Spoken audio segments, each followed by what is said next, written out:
Welcome back to another episode of the Bourbon Lens. This is Jake, and I'm flying solo today.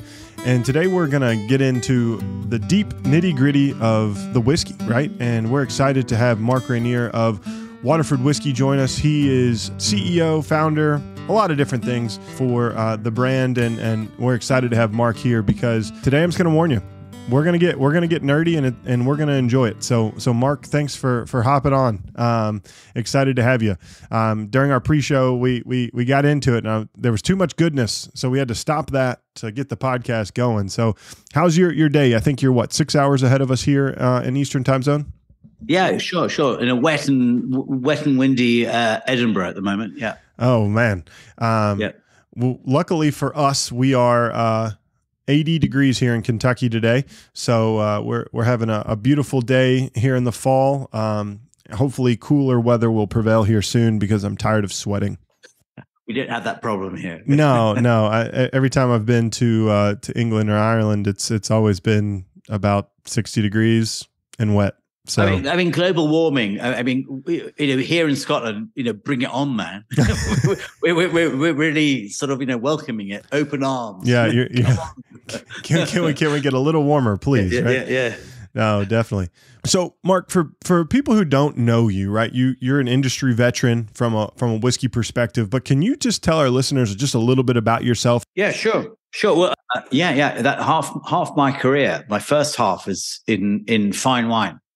My grandfather was an importer into the UK of barrels of French wine. My father took that on after the war. My first job was bottling wine in London, as was the custom at the time, the end of an era.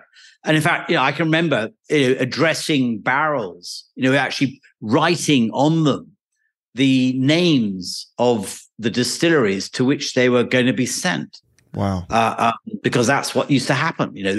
All the wine, port, sherry, Burgundy, Bordeaux that was shipped to the UK had to be bottled.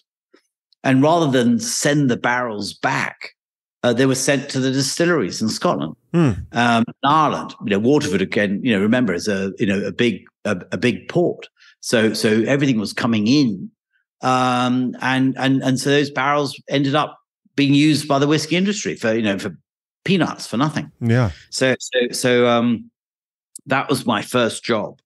And then I got into I set up my own wine company, started retailing as well as importing wine. And it was sort of during the 80s that French wine really learned a lesson from America, from sort of Davis University and Roseworthy in Australia, where about the science of wine. Yeah. And the French have always boasted that they've got the terroir, but they sort of lost the way winemaking-wise, cooperative winemaking, socialist winemaking after the war. And it was this era of American and Australian technical influence that really changed things, and we're benefiting from that now. Where there was sort of a renaissance of terroir, rediscovering what they'd lost, and that happy coincidence of American technology, French terroir, and Burgundy, Bordeaux took off like a rocket. So I was very informed by what was happening: stainless steel, hygiene, thermoregulation, control of fermentation, pneumatic pressing, organics, biodynamics, and sort of running in tandem was this evolution of single malt whiskey. Well, evolution is not the right word. It was more like a liberation, because single malt whiskey had existed for years, but kept under the counter. It was an industry sort of secret. That generally speaking, that single malt whiskey was what you used as whiskey essence for blended whiskies. Yeah. Made from, maize, corn, column still, what the Irish would call silent whiskey, because it was, compared to a pot still, relatively tasteless. Mm-hmm. This single malt whiskey, having been the originator, that original sort of a farmer, subsistence farmer sort of product, back in the Middle Ages, back as far as the Viking days, Yeah. It had become no more, no less than a sort of whiskey essence, used to produce a little bit of whiskey flavor into that silent spirit. And then sort of by accident, during the 80s, 83, 84, 85, that hidden whiskies started to appear on the market via the independent bottlers, buying these barrels, bottling them up, au naturel. Yeah. And that started a craze. That started a sort of single malt whiskey craze. And I happened to be there at that time. Yeah. And, through a friend of mine, Gordon Wright, we started buying barrels and bottling them up. And this sort of underground movement of single malt whiskey took off, which ultimately was validated by the big companies like Diageo and stuff. But of course, the trouble was it was going to be limited, because the whiskies that were so exciting to us at the time were from distilleries that no longer existed. They'd been shut down. And so it didn't take a rocket scientist to work out that, those stocks were going to disappear. Yeah. And then what?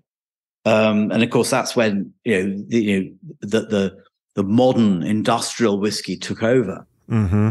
And I just thought, well, I'd quite like a go at doing this myself. Mm-hmm. If this is what the big guys can do, and if this is what it used to be like back in that sort of age of innocence, before the 70s, let me have a go. Yeah. I want to go. And I'm going to use everything I've learned in Burgundy, and I'm going to apply it to whiskey. And that's what I did or at least tried to do at Brookladdy on Islay, which was a distillery I bought with some shareholder friends of mine back in 2000. It was a defunct distillery, shut down, abandoned. Yeah. And yet it made this extraordinary spirit, which to me as a wine guy, you go, wow, this has got everything you'd expect to find in a great wine: the balance, the harmony, the purity. Let me have a go, sort of move over, let me have a go. And so it took me 10 years, but eventually I was able to buy the distillery and started to apply some of these ideas. And then, clearly those ideas appealed to, in this case, Remy Cointreau. They bought it. And I was pretty pissed off at the time, because I hadn't really finished what I wanted to do. What I'd been able to show was that if you actually grow barley yourself, like they used to, you get a lot more individuality. Yep. And it sort of goes back to the very basic fact is, what is malt whiskey? And I said to you earlier, when just for clarity, when I talk about whiskey, I'm talking about malt whiskey. Yeah. All right. Because I often forget, that people may not be so aware of the difference. Malt whiskey is whiskey made from malted barley that is malted to produce the starch into sugar. So that's all I'm interested in, is malt whiskey. So barley, everything I'm talking about is to do with barley. Yeah. So just to be clear, so I often lapse between the two. So that's what I'm interested in, barley, and barley. Malt whiskey is by law is barley, yeast, water. Yep. That's what it should be. Okay, you're allowed to add caramel for coloring, stabilization, whatever. But I mean, yeast, barley, water. Okay. But what makes malt whiskey, so special?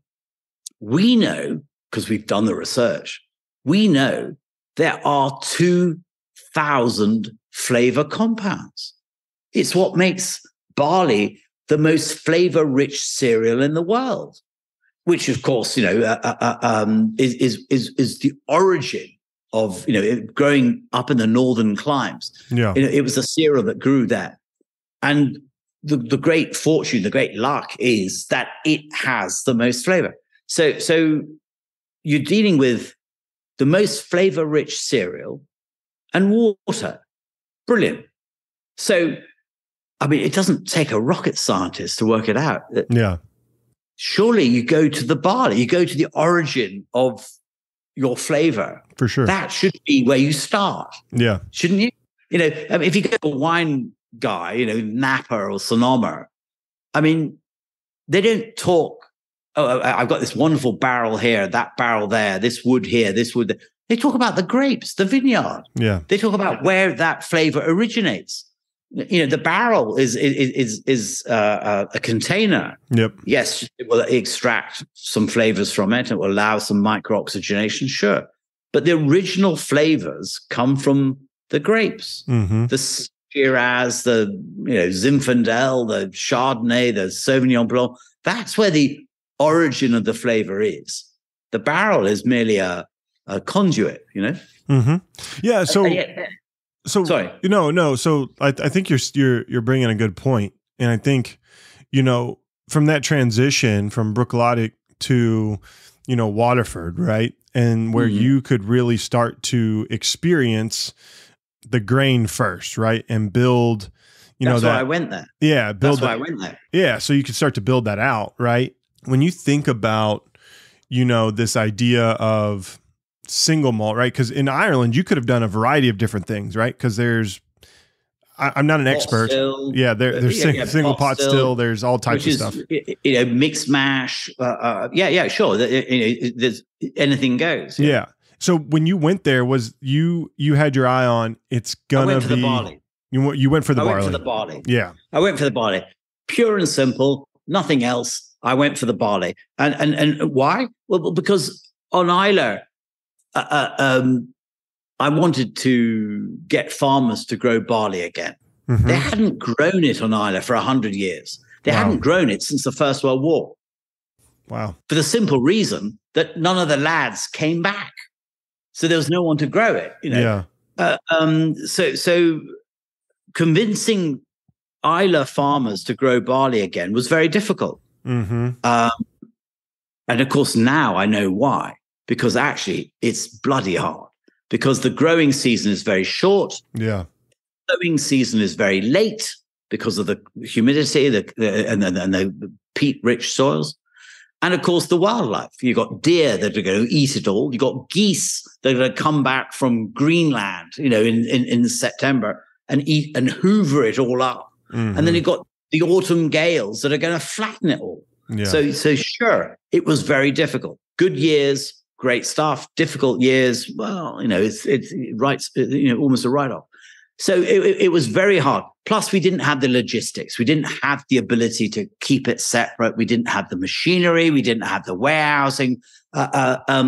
So sitting on a wall outside the distillery one summer's evening, I remember being there with a marvelous guy called Duncan McGilvery, who sadly died of a number of years ago, 4 or 5 years ago. But a guy, one of life's gentlemen, and I remember sitting with him and him saying to me, looking out over the North Channel, and in the distance is the coast of Northern Ireland. And I remember him saying that, the best barley he ever saw in the sort of 40, 45 years he'd worked there came from over there, came from Ireland. And so that was a little kernel, if you excuse the pun, of an idea. So when I left Bruichladdich, I thought, well, I haven't finished. There's more I need to do. Yeah. so I'm going to go and follow the barley. So I went south. I head south, 240 miles south. Yeah. And I came to the sunny southeast corner of Ireland, which is a rain shadow. Yeah. It's warmer than the south of England. There's more sunlight. There's the glacial soils for fertility. Yeah. It's a maritime climate. It's ameliorated by the Gulf Stream. Everything you need is there. Yeah. To grow barley. And so I was looking for a brewery. There were no distilleries to buy because they'd all gone a long time ago. So I was looking for a brewery. And of course, as you guys know, brewing is at the base of all of this. The stills, the distilling bit's really easy. Yeah. It's actually the fermentation that's the difficult bit. So I was looking for a brewery. I was looking for the equipment to brew. And, I couldn't believe my luck when Diageo shut down a very hyper-modern brewery that they built in 2004. And for various internal reasons, they decided to shut it down after only a decade. And there it was in Waterford. So I was able to snap that up. Yeah. With all the kit you could ever imagine. I mean, stuff that you just never see in a distillery. All to do with fermentation and the brewing end. Yeah. And of course, that's the bit that I really wanted. The stills, the distilling bit. Well, I bought that from Scotland. I just bought the stills I'd already stolen from Inverleven Distillery on the River Clyde. So I brought those along and bolted them in, and away we went. So when did you leave Brookline, like timeline wise? So 212. Okay. And then you came in Waterford, you found the 214. Okay. So not terribly far. It didn't take you a long time. It took you a decent amount of time, but you were able to find this stuff. Sure. A little bit of sort of licking of wounds and feeling a bit pissed off. Yeah. And then okay, right. I'll show them. Let's do this properly. Mm-hmm. So the thing about Ireland is at the time, 215, 214. There was obviously the great Pernod Ricard Irish distillers. There was Bushmills up in the north that had been through various different ownerships.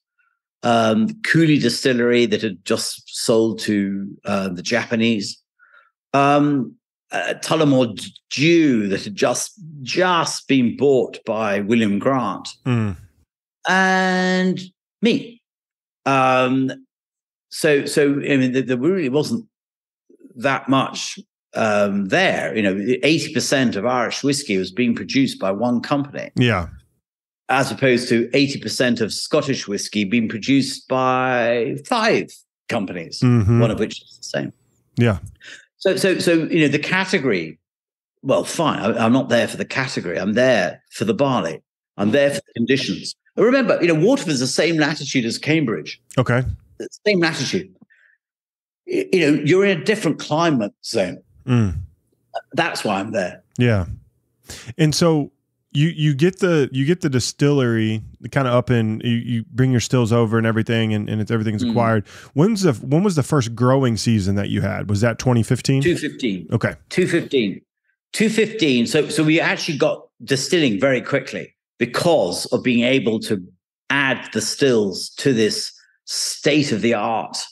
I mean, amongst ourselves, we don't even call it a distillery. We call it the facilitator because it doesn't look like a distillery. Yeah. It doesn't look like, this is hyper modern.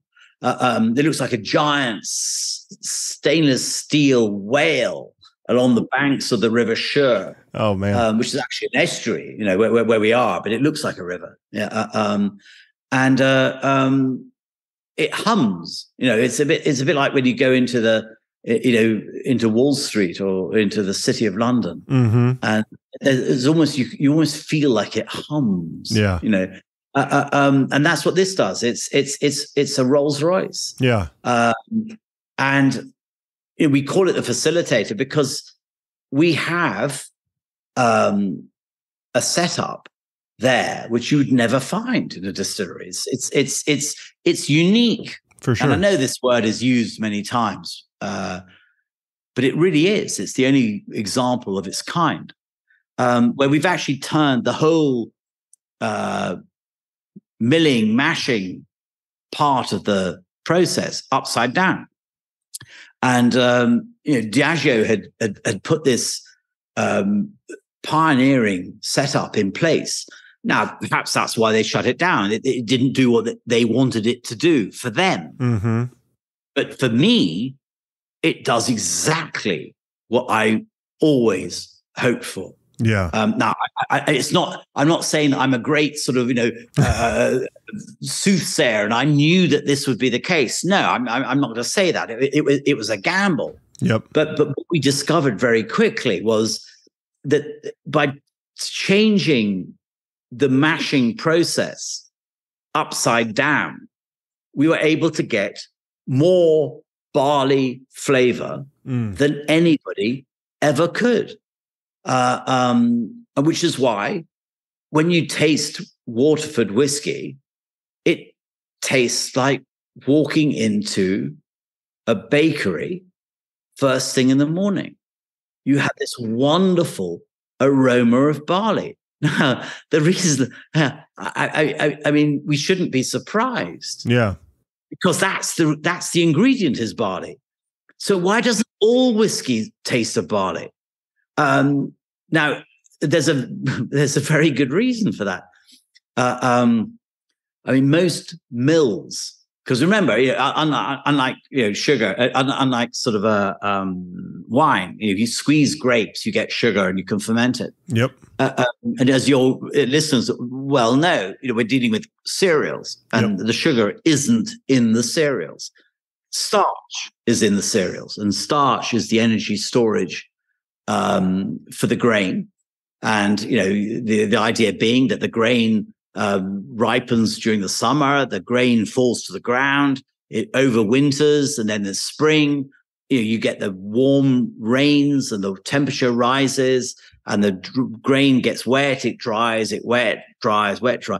And that stimulates germination. Yes. The activation of enzymes, sucrase and maltase and stuff, to convert the starch into sugar to provide the energy to grow a new barley plant. Fine. That's fine. We can stimulate that. We can replicate that using the process of malting. Okay, controlled malting. Okay, so the barley is malted. Then we have to mill it to get at the sugar. Okay, so it has to be milled. And how are y'all doing that? Are you doing like a hammer, grind? Like what type of like a roller mill? Like how are you crushing the grain down? We do it underwater. Oh, this is the point. We do it underwater. It's anaerobic. That's why we're able to keep all that barley flavor in the spirit. Everybody else, the barley aroma stays in the mill. You walk into the mill house, it smells of barley. Yeah. The trouble is, that's where it stays. So this is anaerobic. And so we have the world's only hydro mill. And it's a mill along an axis with 2 titanium plates. And so the barley and the water enter together to be milled in a very high precision. So we're not looking to create a grist. As you've seen many iconic photographs of those wonderful shakers that demonstrate the roller settings of a mill to get the right grist, the mix between flour, solids, and husks. Yeah. Which allows you to percolate water through the mass, taking with it the pre-sugars and sugars. Yeah. We don't do this. We use pneumatic force. This is completely opposite. So instead of percolating through, we have the water with the barley, milled 100%, not a grist, so entire milling. And then that all goes into the mash tun, and we heat the whole of the mash tun up. The whole of the mash tun gets heated up, not dribbling water at different temperatures. We heat the whole thing. Got it. So wherever the enzymes are that are going to be activated, the maltase, fructase, and sucrase, obviously different barley origins, we don't know where those temperatures are. Yeah. Each harvest is different, But by heating the whole thing up, we find it. We get that conversion into sugar. Yeah. And then we have to separate what's left. Yep. And we do that through 54 pneumatic presses. Think of a wine press, multiply it by 54. Got it. In a line, and we squeeze every last drop of barley flavor essence out. Yeah. It's the total terroir extractor. And there's a video of that on your all's website, if I'm not mistaken. Sure. Yeah. Yeah. And a lot. Does that make sense? No. So what we're doing is turning the whole thing upside down. We're not percolating through. We're squishing out. Yeah. I think that's very unique, right? Because you're getting all that added flavor from the grain itself in that process. You're getting three things. You're getting the barley aromas are being retained, not disappearing into the atmosphere. You're getting the conversion of sugar, of pre-sugars into sugars by this incremental heat increasing. And then you're squeezing the buggery out of, what's left. So you're getting this total terroir extraction. Now, I would like to say, and I wonderfully, take credit for all of this. Yeah. It was my idea. Well, no, it wasn't. It was there. It was machinery I wasn't sure about. I had no idea if it would work or not. But we realized incrementally that this was something special. Yeah. My backup was, across the street, there is the original brewery dating from 1792. And in it, there are the mash tuns and the mills that I know from Brookladdy, the same industry standard stuff. Yeah. It's all there. So my thinking was that if this modern setup didn't work, I'd just move the other stuff in. Yeah. The stuff I knew. But, okay, to start with, we didn't know what half the knobs and buttons did. So we just ran it in straight standard mode. And then increasingly, we realized we had a lot of options to think of it like a sailing boat, Think of it like a sailing. You can hire a sailing boat and you pull up the mast and you pull in and off you go. And then you can have a racing boat, where you can bend the mast, you can do all sorts of things to increase the airflow. That's what we've got. We've got the ability to absolutely tailor every aspect of this mashing, fermenting process. And it's like Willy Wonka in a factory. You can't believe it. It's amazing. So each year we've added or opened up more of this bespoking. So to start with, we didn't bespoke anything. Everything was the same. Yeah. Partly because we didn't know what all the knobs and things did. Partly because we wanted a level base. Yeah. And then increasingly, each harvest, each year, we've bespoked aspects. We started bespoking the malting process, and then we started bespoking the milling, and then all the way through. So now actually we bespoke everything, because obviously each farm origin is going to be different. Yeah. And that's the whole point of this project, is setting up the logistics, which allows us to distill not one barley, not one globally produced generic barley, but actually individial farms. Mm-hmm. Yeah, because you're not just using a 2-row barley or a 6-row barley. You're able to use. Well, no, we are. We're using 2-row barley, modern barley, but it's where it comes from. Yeah, the terroir of it all. Exactly. This word that seems to strike inordinate fear into people. This idea of terroir, that where the barley grows actually influences the flavor. Yep. Heaven forbid. Who'd have thought it with wine? My word. Terroir applies to a plant. It doesn't apply to a person. It doesn't apply to a distillery or a winery itself. It applies to a plant. Yep. Your mother calls it gardening. It's the same thing. Terroir is about how a plant is nurtured by the microclimate, the soil, the topography, and that influences the fruit, whether it's the grape or the grain. And it applies to both, or sugarcane. It applies to all of these things. For sure. Farming, anything, and roses, gardening is the same thing. So terroir is the fact it's a French word. I think that's part of the problem. there is no sort of direct English translation. For sure. Really captures the whole thing. And so therefore there's a snobbery, there's an elitism, there's a vagueness that goes with it.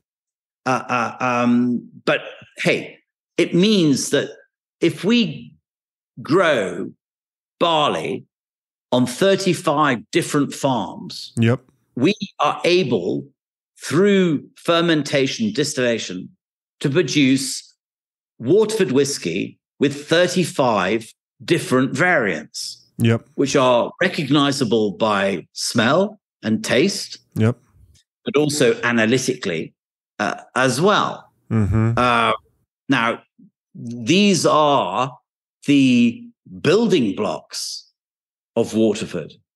We are quite happy to share them with you, which is what we've done. Here's this farm, here's Tinnastrul, here's Dunbell, Dunmore. Here are the individual, some of the individual components. But the real fun, so you can compare, you can contrast, you can go, yeah, sure, I can see the Waterford DNA here, but here's a nuance, here's another. You can see how they play off each other. And I want people to argue, debate, criticize, critique, whatever. It's to discuss. This is the fun. Okay, these are the components. But the goal, the real goal, the aim of the whole project is to bring those individual terroir-derived flavors together to create the ultimate mindfuckery of flavor. For sure. That's the aim. So it's again, it's not new. It's new to whiskey. It's new to our sphere. But in the wine world, it's not new. It's how the great champagnes have been made. It's how the great Bordeaux's are made. The Grand Vin. The Grand Vin, the big wine, because they're made of 30, 35 little wines brought together, terroir defined. So I'm influenced. It's rather a long-winded answer to your original question. I'm influenced strongly by the wine world and what I've experienced there, both technology and the concept. For sure, and it's not lost. I mean, it has a local impact too, right? Because you're working with all these disparate farmers to produce flavors, and they know that, hey, it's going to an opportunity where it could be the single farm origin, that you all have created, to just the sum of the whole, right? When you bring those terroirs together in a traditional type offering, right? And so for you all, again, nerding out about the barley here, you all can, and I know this enough to be dangerous, right? So you all can look at the grain itself and then start to look at the flavors and the compounds and all of those things in those. And then do you all look at that as the sum of the parts, the 35 distilleries or 35 farmers, and then start to see, hey, this will kind of match with this one. And then you can look at the ratio from a flavor profile, or do you look at a subset? Like how, like it's a lot like blending, right? On the back end of the experience. So how are you bringing the farm grain together to create the back end flavors and complexities you're looking for? Yeah. Or does that, am I getting that right? I guess that's the, you are. The terminology. I don't like using the word blend. Mingle? No, the reason is because first of all, it's a legal definition of a type of whiskey, which is column still corn produced spirit with single malt whiskies and blending in the single malt whiskies, a blend. So it's an appellation. It's a style of whiskey. Gotcha. So I think it's a term that is bandied around rather a little bit loosely. And so I prefer to avoid it for that purpose. For sure. Because I think that makes sense. It gives the wrong connotation. I would use the word when we use, assemble or bring together or marry or in the facilitator that you have, right? You facilitate. You're bringing together these components. Now, when we first did our, by the way, we call it, again, it's a French term called cuvée. It's a cuvée. So a cuvée, the Grand Cuvée or cuvée, it implies a vat, and the constituent of the vat in French is known as a cuvée, something that's been in a cuve. So what we're trying to do here is bring together these components in varying proportions to create something a bit like a cake or a layered cake, a meal for it, layer by layer, bringing together these components so that in the glass, when you drink it, it's a bit like a giant striptease. These flavors in reverse are being released as the whiskey warms up, as it aerates, as it reacts to the water, as time goes by. You get this reverse liberation of these flavor compounds. So they are liberated, but you've got to put them in the first place so they can be liberated. Now, when we first did this, Ned, our head distiller, he said to me at the beginning, he said, Mark, what's water meant to taste like? And I said, well, Ned, it is what it is, man. Yeah. Each of these spirits has a Waterford DNA. And that DNA is, well, the fact that we distill very slowly. It's called trickle distillation. Yeah.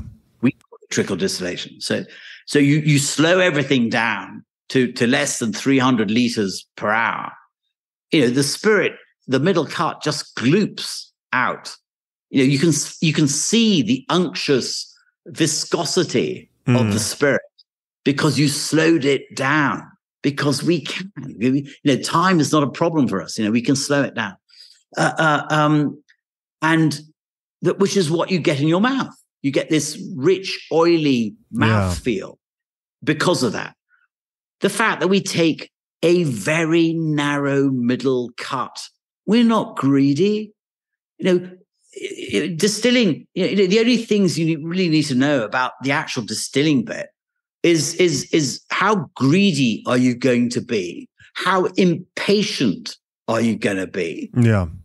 And what the hell is the shape of your stills? Well, for 150 years, we've known that the taller the neck, the narrower the neck, the purer, the more floral the spirits are going to be, because the very basic principle is the alcohol vapor has to try a lot harder to get to the top. Yep. It has to be recondensed, distilled many times before it gets up there, leaving behind all the impurities. So we've known that for 150 years. The greediness. How greedy is your middle cut going to be? Yeah, what's your hearts? The greedier you are, the thinner the spirit is going to be. Yeah. Or rather, the less pure it's going to be, because you're infringing on the methanol on one side and the impurities, the congeners on the other. Yeah. Okay, you'll make more spirit. It will be cheaper, but it's going to be less pure. For sure. All right. So that's a principle of how are you going to operate, and then it's the speed. The faster you distill, the thinner the spirit, but the quicker you get on to the next batch. So if you slow it down, if you take a miserly middle cut, you're going to have purer spirit, and it's going to be more unctuous. Yeah, it's as simple as that. All right, it's not rocket science. So that's what we do. And then, of course, the barley, as we discussed earlier, the fact you actually smell the baker shop barley, and then because we ferment it 8 times longer than the big boys, because we have the space, we have the technology, we have the know-how. So we can thermoregulate, something I've always wanted to do. Like the wine guys, they worked out in the 80s, 70s, 80s, that if you keep a lid on the temperature and stop the fermentation taking off like a rocket, you can extend the fermentation. It takes longer, sure, because the yeast, go soporific. They eat the sugar more slowly, but you get more intensity of flavor, and the flavors are not volatile. The faster you ferment, the more volatility you get. All right, but of course, industrial distilling, it's all about producing the cheapest liter of alcohol possible, and that means doing it as quickly as you can. So high density fermentation, you put double the yeast in, and you get a faster, more aggressive, more volatile. Think of a Pepsi bottle. If you undo the capsule of a Coke bottle and it all bubbles out, that's volatility. If you actually temperature control, and we're only talking about 4 or 5 degrees, 3 or 4 degrees, just keep a lid on the temperature. Stop it getting away from you. It's a bit like riding a surfer riding a wave. If he goes too fast, he's going to the wave's going to get him. If he doesn't go fast enough, he's going to fall over the wave. And that's what it's like. You're riding that wave. To extend the fermentation out. And if you do it long enough, you then get another fermentation. And I believe we're the only people that do this. We do a malolactic fermentation.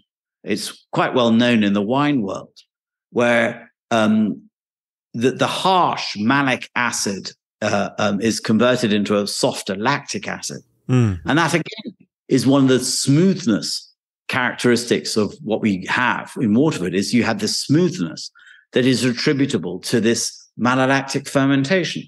So the intensity of flavor because of that extended fermentation, the smoothness because of this malolactic fermentation.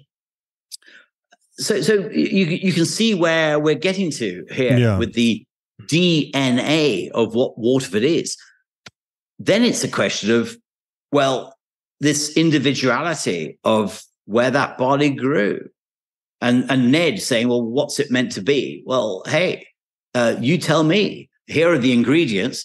You put them together, and you're putting together this sort of sublime, multi-layered single malt. So every single farm is a single malt. From the ground to the bottle, it's a single malt. So we produce a multitude of Waterford single malt versions. Yeah. We can do 110. Wow. But it's about bringing them together. And that's where we are now. And that's what we're bringing to America, is the first of these Cuvées. Yeah. The Waterford, which is 25 of these single farms brought together from Wexford, from Kilkenny, from Carlow, from Waterford, from Tipperary, from Dublin, bringing them together to create this multi-dimensional whiskey. Yeah. Does that make sense? No, I mean, I think it makes a ton of sense that you're imparting processes that allow you to get the enjoyability out of drinking it as well, right? Like, so longer. Hey, that's what it's about. It is, right? Enjoying the whiskey. Exactly. How can we? I like drinking whiskey. I like drinking wine. I like the variability. I don't want the monotony. Yeah. It's the purity, the integrity. Yep. Behind this. Which your brain loves. Your brain is fed up with being bombarded by falseness, by additives, by enzymes, by flavorers, by wood chips, by oak essence, flavoring essence, caramel, blah, blah, blah. When you give your brain the chance of just having it straight up, no messing, au naturel, call it what you will. I mean, your brain go, well, you know what, man? Thank goodness. Here is something that sings in harmony rather than discordant, rough-edged sort of, what the hell's that doing here? Yeah. Yeah. Trust me, I've had enough rough-edged whiskey in my life to know that feeling. And so, we've talked about this process, and the process is rich and deep and complex. Mm. How, like, as you think about bringing this spirit to America, right? What should an American look to experience when drinking the Waterford that you just mentioned? Like, is there something that you could pinpoint other than smoothness that they should be looking for? Is it that depth of flavor? I wouldn't say smoothness. Smoothness, I think, is a really dangerous word, Yeah. And it's what the Irish, it's smooth. It's not Scottish. It's smooth, triple distilled, but basically you distill away, the flavor. No, I'm a double distillation guy. To me, that there is no need to go any further. I've triple distilled. I've quadruple distilled. Hey, believe me, double distillation is the optimum. Mm-hmm. As a technique, and then it's a question of what you put in. Yeah. And this is where your 2,000 flavor compounds. You're dealing with the most flavorsome cereal in the world. Well, let it talk. Let it do its thing. Let's see what these flavors are. Now, the simple thing. I think the way to, for your listeners. Is if you think of those mixing desks, in the music studios, Abbey Road or whatever, there's mixing desks. When it went from 4-track to 8-track to 16 to 32 to 64, and how more complex the music got, the wall of sound and all that sort of stuff. Well, that's sort of what it's like. That's what we're talking about here. We've got a mixing table where there are 2,000 levers, to pull. Or not to pull, they're just there, okay? So they've all got the same levers, just some of them have, on Mark 10, some are on Mark 8, some are, they're varying according to what turns those levers on or off. Now, what we know from our terroir studies, and remember, we do this with Dr. Dustin Herb up in Oregon. He's our sort of terroir Easter. And we work with him and have worked with him out of a joint curiosity about these natural flavors and where they come from.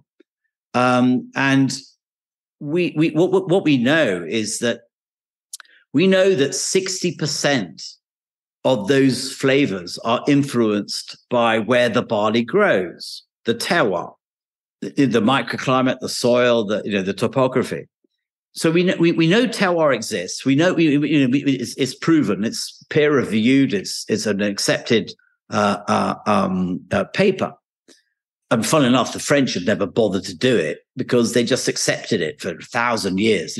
The monks, the nuns, they didn't need a paper they knew it from observation. We actually did the first terroir study. And so the question now is, we know how, but why? What happens? What actually is triggering this? And we know, and that we have a paper we're working on at the moment, but it probably will be released later this year. But I can tell you that it's what we know is that the genome, the barley genome, has these genes on it, and these genes are activating different flavor compounds, and there's a switch that turns, like a light switch, that turns them on, turns them off. So, flavor compound apple, for example, is triggered by gene XYZ, and it has a switch. And that switch goes on when certain climatic conditions are reached, humidity, temperature, or certain mineralities or microbial activities, and then it's switched off. So we now understand how it occurs and why. And so, with the 35 different farm origins a year, and 110 since we started, we can start to see this mixing table of those different compounds appearing in different levels, and we can show it graphically. And if you go to our website, waterfordwhisky.com, you can see graphically the interpretation of this effect. So you can see both the Waterford DNA, so you can take that out, and you can see the actual terroir individuality influences,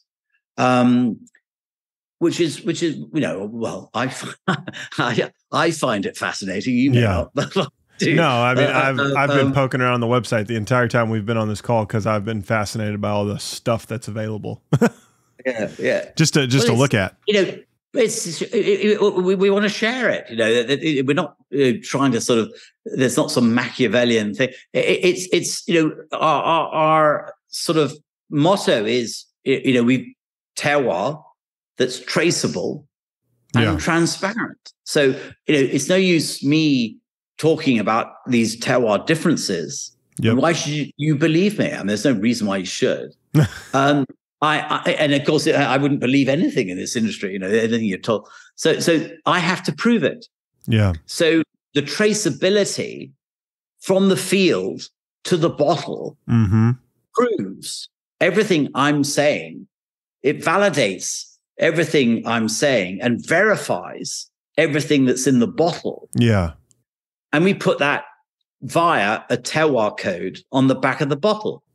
So you enter that code, Wild Child or Lodestar or whatever the code is, into the website, and it will give you 15 pages of blockchain-derived data, thanks to Diageo and their extraordinary data collection that they installed in the distillery. We've been able to digitalize that and put it into a format that you can enjoy and really geek out on, and to the utmost degree. Plus, there's fun stuff that we've also put in, and there's maps, there's videos of the farmer and his farm. There's pictures. You can see where the barley comes from. You can even hear where the barley comes from. Because at the end of the day, we're dealing with no more, no less than an agricultural produce, not a manufactured product. There's one letter difference, one only. The difference between product, like a car, you bring the bits together, you assemble it and send it away, or an agricultural produce. And we put that on the label. If you look at the front, it's produce. Because it's, to me, it's really important.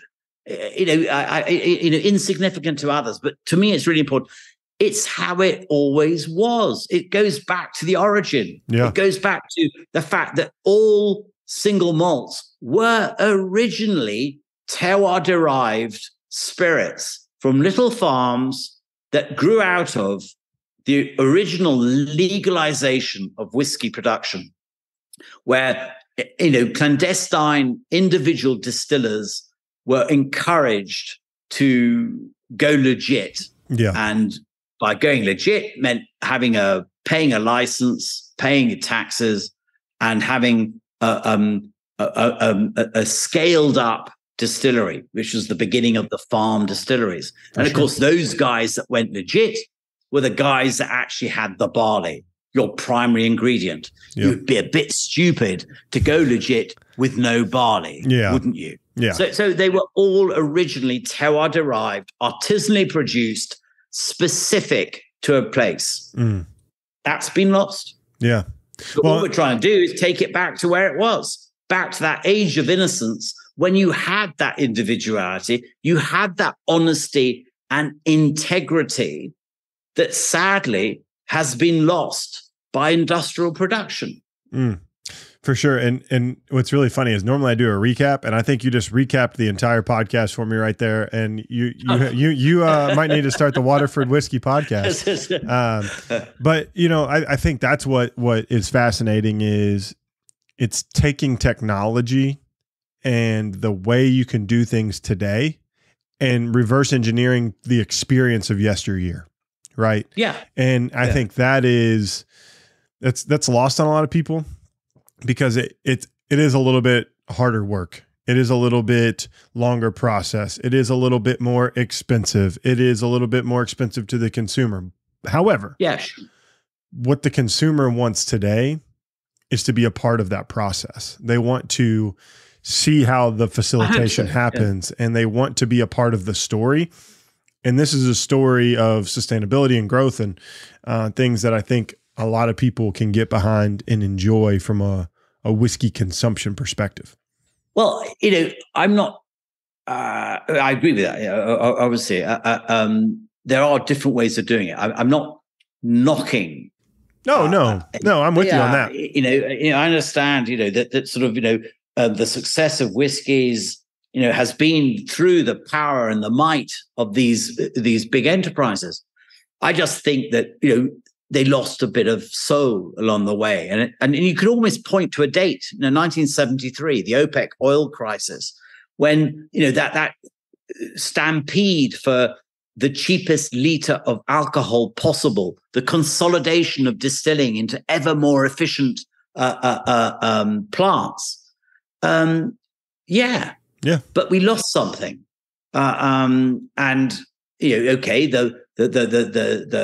The marketing, the narrative have been very well controlled. Sure. I just feel that there is a different way. Yep. There are people that are waking up to, the fact that it's not just because you shout loudest and just because they're big and control doesn't mean, the dumbed down thing, I can remember being at the launch of a beer in London and being astonished by the marketing claim that when this brand guy came around, he said, "What do you think of the beer? What do you think of this?" And I did that usual English thing. I went, "Oh yeah, jolly good, well done, jolly good." And I thought, bugger it, no, I'm going to tell him. And I said, "Look, Brad, honestly, I can't taste anything." And he turned around and he smiled at me and he said, "Isn't that great?" I said, "What?" He said, "Isn't that great?" And he said, "It's very simple. If you can't taste it, you're going to drink more. If you drink more, we sell more. So we don't want it to taste." And of course, that's the realization. These big guys have got so big because they actually dumb everything down to not offend anybody. By not offending anybody, you drink more. Yeah. They make more money. Fine. Well, there is another way. And it may not be mainstream. It may not, of course it isn't. It is to, the curious of heart, the taste seekers. And I hands up, I am a natural flavor seeker. Short of putting it on the label, that's what I am. Yeah. I want all the flavors there. Just let it out, man. For sure. So I think there is a different way of doing it. I'm not trying to make the cheapest liter of alcohol possible. I'm trying to make the most naturally flavorsome liter of alcohol possible. Sure, it costs me more. But then on the other hand, you can add water to your whiskey to release those flavors, which everybody forgets. If it's natural whiskey, water is your friend. Yeah. We've added water to it to bring it down to the 50%, the 100 the 100 proof that we bottle everything at water. We bottle it at 100 proof because we want you to add water. We've added it to bring it to 100. We want you to add more to bring it down to your preferred flavor experience. Yeah. And it's personal. It's really personal. It depends on the time of day. It depends on who you're with, how you feel, how shit-faced you want to get. All of these things. So adding water to natural whiskey is a good thing. Yeah.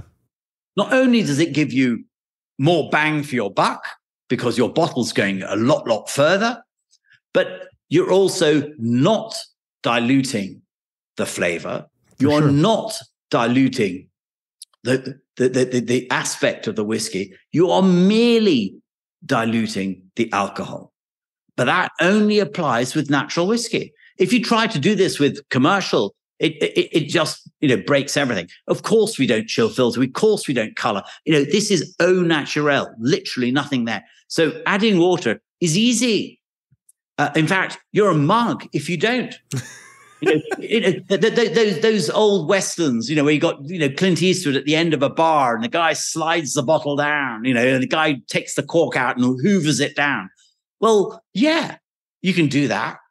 Or you can pour it into a nice tumbler, add some water, and then take your time. Yeah. Because the fact, what you need is a tumbler, open, not those silly whiskey glasses that everybody uses that like tulip glasses, because those are fine for technical tasting, but they're useless for drinking.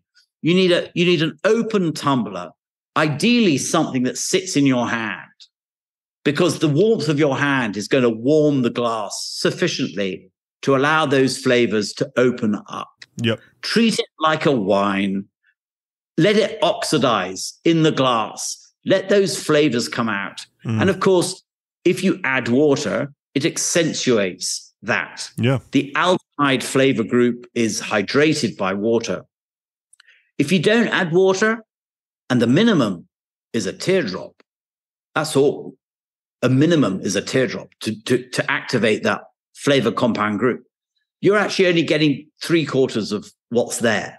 So add that teardrop or more, depending on how you feel.